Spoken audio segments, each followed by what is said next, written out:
Buku ajar, buku referensi, dan buku monograf merupakan buku yang acap kali menjadi bagian dari kehidupan kita.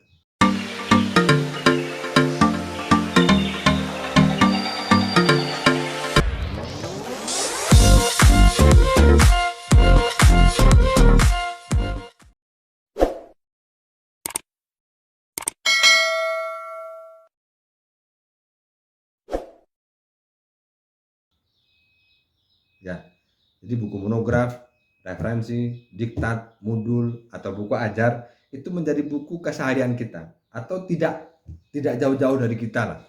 Namanya buku ajar itu. Bapak Ibu tentu yang dosen pasti punya buku ajar, punya buku monograf, atau punya buku referensi pasti. Karena dalam mengajar atau dalam meneliti atau dalam mengabdi kita punya referensi. Nah, ini sebenarnya penulisan buku yang paling mudah Bapak Ibu. Ketiganya ini bisa kita lakukan, bisa kita praktekkan apa yang saya sampaikan tadi di awal. Karena ini menjadi alam kita, kecuali kita misalnya disuruh nulis buku yang menjadi alam kita, yang eh, yang jurusan pendidikan agama Islam misalnya, yang berkaitan dengan buku-buku ajar, buku-buku referensi, buku-buku monograf berkaitan dengan agama Islam. Itu sudah biasa. Kecuali Bapak Ibu diminta untuk yang agama Islam, diminta untuk nulis buku sastra. Itu mungkin aneh, karena bukan menjadi kehidupan kita. Tapi kalau Bapak Ibu sesuai dengan bidang ilmu Bapak Ibu, maka insya Allah mudah sekali dan gampang. Nah, ini ada di sekitar kita, atau setiap hari kita temui lah, atau ini menjadi kehidupan kita yang artinya sudah biasa di dalam kehidupan kita. Maka menulis buku monograf, buku ajar, buku referensi itu sebenarnya mudah kalau mindset kita mindset yang seperti saya sampaikan tadi di awal. Kenapa saya mengatakan mudah? Bapak Ibu bisa bisa masuk ke dalam pemahaman ini. Yang pertama, setiap dosen itu memiliki kewajiban dan tanggung jawab untuk menulis buku. Paling tidak setahun sekali. Sebagai buku pegangan. Kemudian yang kedua, kebutuhan referensi terhadap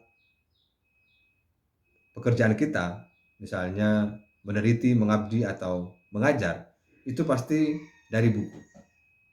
Apakah tidak eman atau tidak menangkap peluang ini?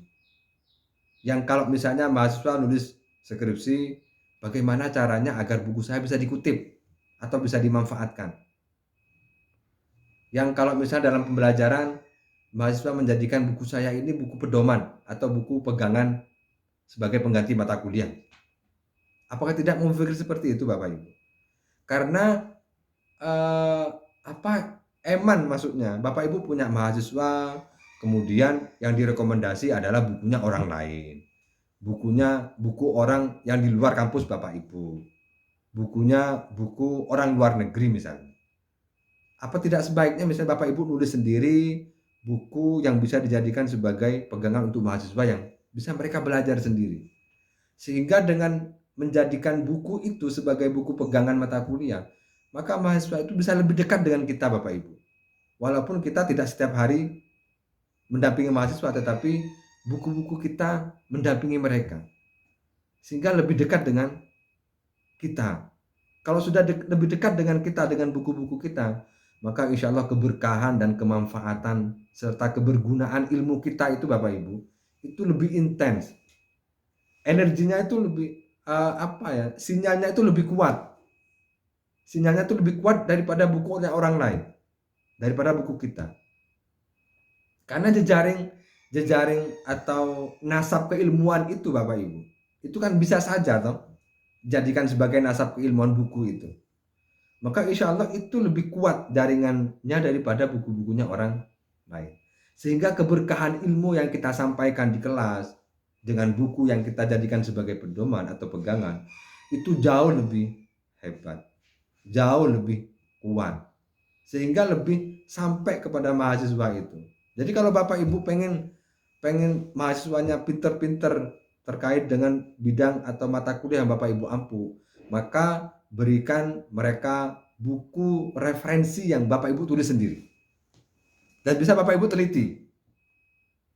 Mahasiswanya Bapak Ibu Bapak Ibu berikan bukunya orang lain dan Bapak Ibu berikan bukunya Bapak Ibu sendiri untuk dipelajari kepada mahasiswa. Saya yakin mereka akan memilih buku Bapak Ibu sendiri. Dan secara psikologi itu lebih kecenderungan memahami dari apa yang Bapak Ibu tulis. Karena nasabnya jelas. Nasabnya jelas, jaringannya jelas. Kemudian energinya jelas. Satu pantulannya itu. Jadi kalau satu sama jaringan itu insya Allah lebih nangkep Bapak Ibu. Sama dengan Bapak Ibu berada di satu daerah yang paling dominan atau paling kuat jaringan di daerah itu adalah A misalnya. Maka jaringan A itu yang paling masuk ke dalam handphone kita ketika kita mencari jaringan. Sama dengan begitu Bapak Ibu. Ya, kemudian yang ketiga, di dalam penulisan buku ajar, maka Bapak Ibu ada outline atau ada RPS atau silabus yang bisa Bapak Ibu manfaatkan. Itu pasti bisa. Bapak Ibu ngajar pasti ada RPS atau RPP atau silabus. Kalau Bapak Ibu nulis buku referensi, maka Bapak Ibu harus punya outline. Itu pastikan ada. Dan itu Bapak Ibu sangat mudah dan bisa sekali. Kemudian yang keempat, pemahaman di dalam penulisan buku ajar, referensi, dan monografi itu adalah Bapak Ibu menulisnya bab per bab sesuai dengan outline atau sesuai dengan RPP atau silabusnya. Sehingga ini memudahkan kita di dalam menulis buku ajar, menulis buku referensi, dan menulis buku monografi. Pemahaman ini akan mengantarkan kepada kita untuk memudahkan kita di dalam menuliskannya. Bapak Ibu di dalam menuliskannya agar Bapak Ibu bisa punya teknis yang paling mudah atau yang paling detail saya sampaikan ini, agar Bapak Ibu nulisnya nggak bingung juga. Kalau hanya disampaikan nulisnya mudah, nulisnya gampang, atau nulisnya bisa, maka Bapak Ibu bisa ini sekedar pengalaman saja. Misalnya Bapak Ibu di dalam menulis per paragraf atau per kalimat, maka pastikan setiap alinea berisikan satu pokok pikiran. Artinya paragraf 1, 2, 3, 4, 5, 6 sampai selesai itu Bapak Ibu bagaimana berisi satu pokok pikiran yang kemudian saling berkelindan atau bersambung satu sama lain. Sehingga misalnya ada kutipan, kemudian pendapat pribadi, kemudian teorinya orang lain dan seterusnya boleh. Kemudian menggunakan alinea pendek Bapak Ibu. Hindari menggunakan alinea panjang di dalam penulisan. Maka kalau menulis paragraf itu hindari panjang-panjang. Paling tidak 1 baris itu 1 paragraf. 5 baris 1 paragraf atau 6 baris lah. Hindari membuat paragraf yang panjang-panjang karena orang membaca paragraf itu satu pokok pikirannya saja. Jadi 1 paragraf itu berisi 1 pokok pikiran. Kalau berganti pokok pikiran yang lain, maka Bapak Ibu pastikan pindah paragraf yang lain. Sehingga 1 paragraf isi 1 pokok pikiran, 1 paragraf 1 pokok pikiran. Kemudian alineanya jangan sampai 1 halaman 1 alinea. Itu nggak enak dipandang, nggak enak dibaca. Kalau dibaca 1 paragraf panjang itu ngos-ngosan. Jadi orang membaca itu 1 paragraf, 1 pokok pikiran selesai. Titik.